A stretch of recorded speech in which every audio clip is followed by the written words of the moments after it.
A banned professional slots player just broke his silence, and what he's revealing could completely change how you approach slot machines. After being kicked out of 14 casinos across 3 states, Marcus finally agreed to share the exact system he used to identify which machines are actually programmed to pay. And the techniques he's about to expose are so effective that casinos have literally banned him for using them.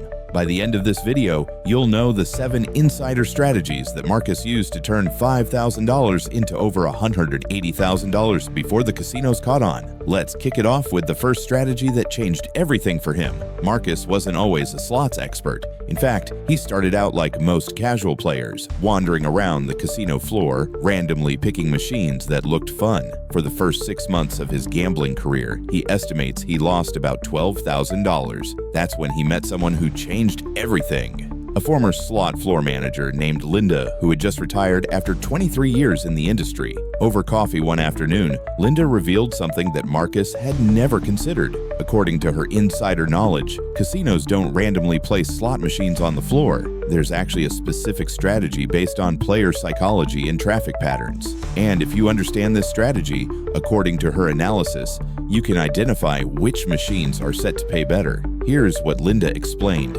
based on her 2 decades of experience. Casinos place their loosest machines, meaning the ones with the highest RTP percentages, in high traffic areas where wins will be visible to the most people. Former floor managers have confirmed that when someone hits a jackpot near the entrance or by a busy walkway, it creates excitement that draws other players in. It's free advertising, according to industry insiders. But here's the specific pattern that Marcus started using. Based on Linda's insider information, the machines positioned at the end of rows, particularly those near the casino cage or popular restaurants, typically have RTPs that are 2 to 4% higher than machines buried in the middle of rows. According to documented floor configurations, that might not sound like much, but over a 4-hour session, that difference can mean hundreds of dollars according to mathematical analysis. Marcus tested this theory for 3 months straight. He kept detailed logs of his sessions, only playing end-of-row machines near high-traffic areas. His results, according to his records, were dramatic.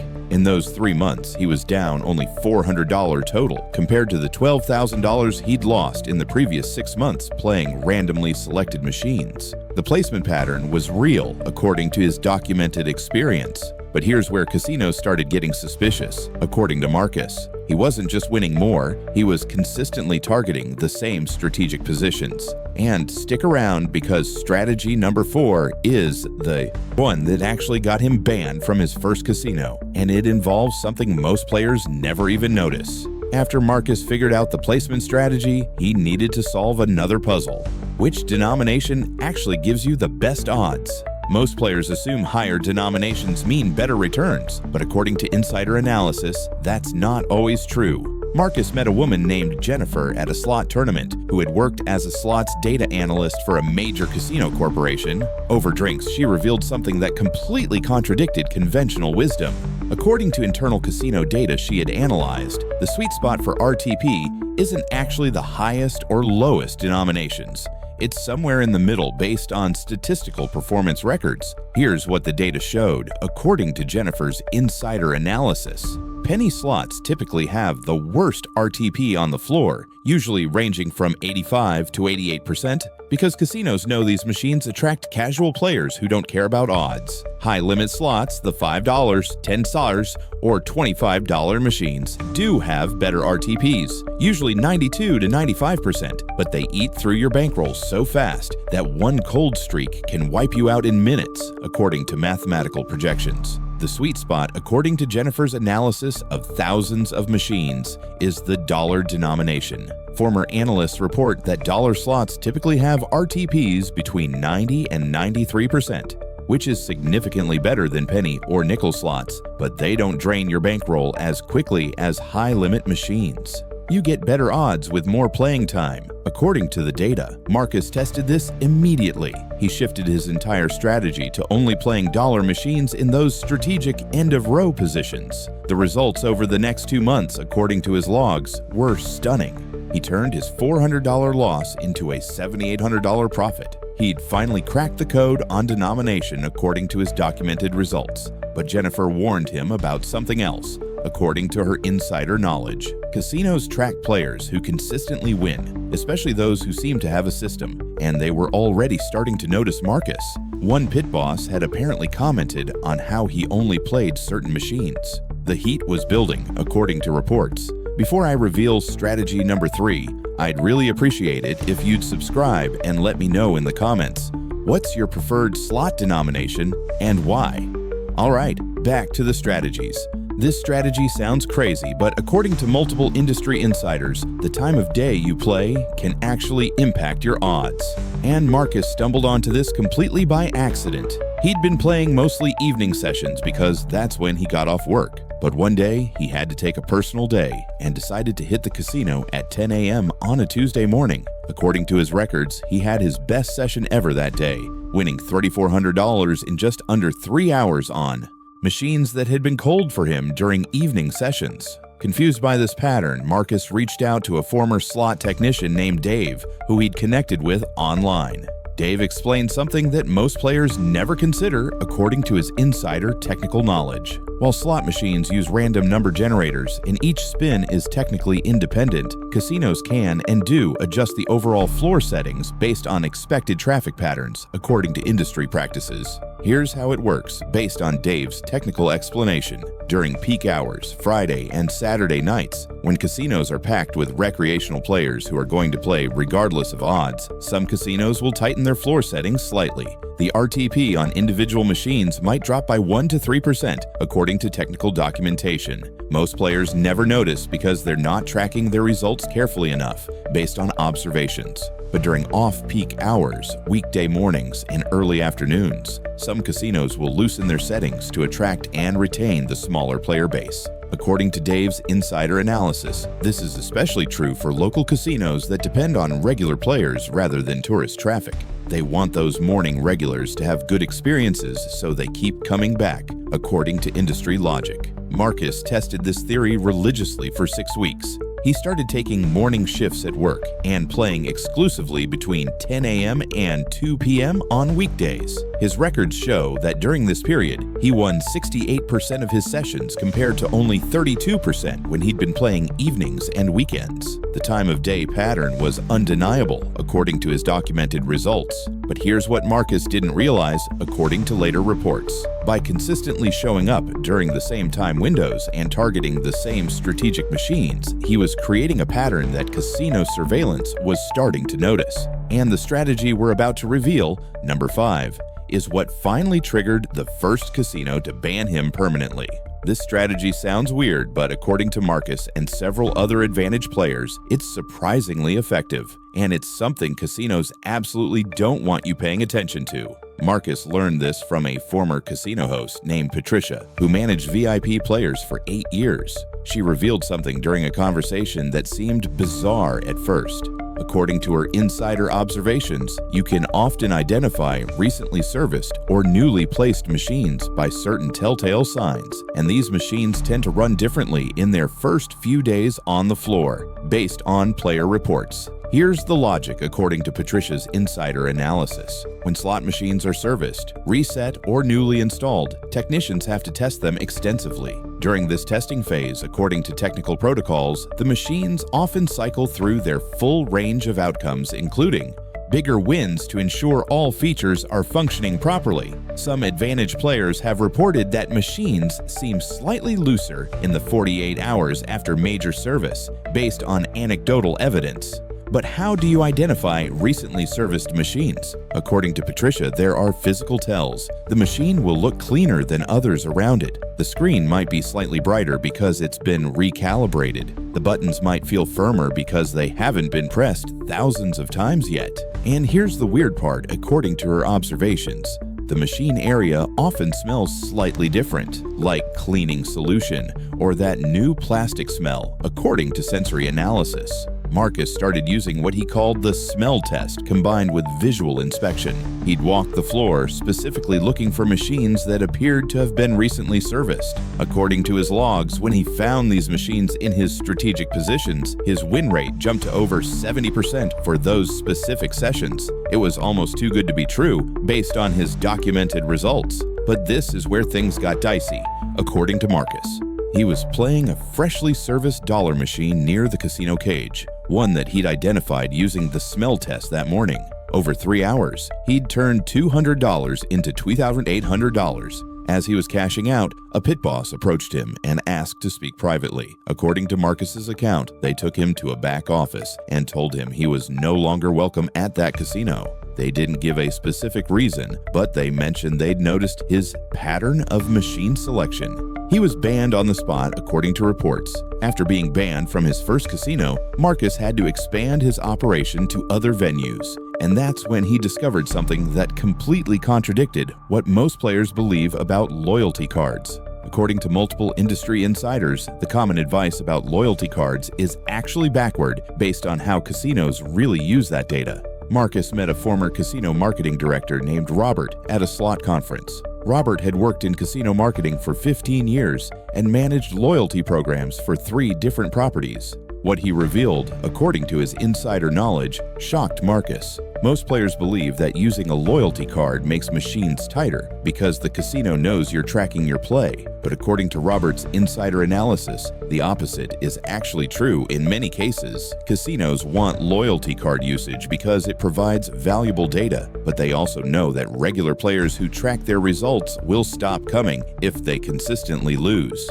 According to marketing strategy documents, casinos will sometimes give loyalty card users slightly better odds to encourage continued play and data collection. Here's the specific data Robert shared, based on his insider access to casino systems. At one property he managed, loyalty card users had access to machines with RTPs approximately 1.5% higher than non-card players on average, according to system configurations. This wasn't advertised anywhere, but it was programmed into the floor management system, according to technical records. The casino made this decision because the data from card users was more valuable than the slightly reduced hold percentage, according to strategic analysis. But here's the paradox, according to Robert's explanation. The casino also used that card data to identify advantage players and system users. If your play pattern showed you were consistently targeting specific machines, playing during specific times, and winning at above average rates, the system would flag your account for surveillance review. According to security protocols,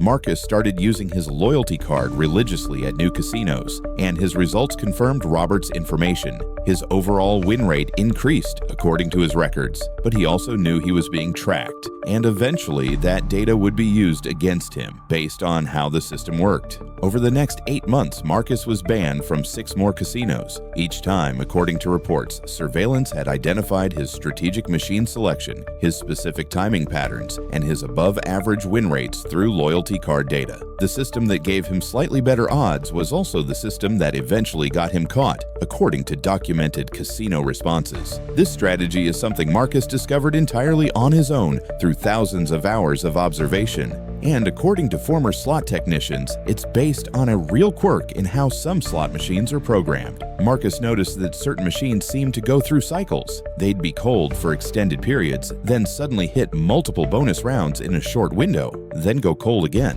At first, he thought this was just normal variance, but according to his detailed tracking over 6 months, the pattern was too consistent to be random. He reached out to Dave, the former technician who'd helped him with the time of day strategy. Dave explained something fascinating, according to his insider technical knowledge. While each spin is technically independent and random, some machines are programmed with what's called cyclical variance patterns, according to technical documentation. The RNG doesn't change, but the volatility settings can create observable cycles where features cluster based on how the math model is designed. Here's what Dave revealed, according to his insider analysis.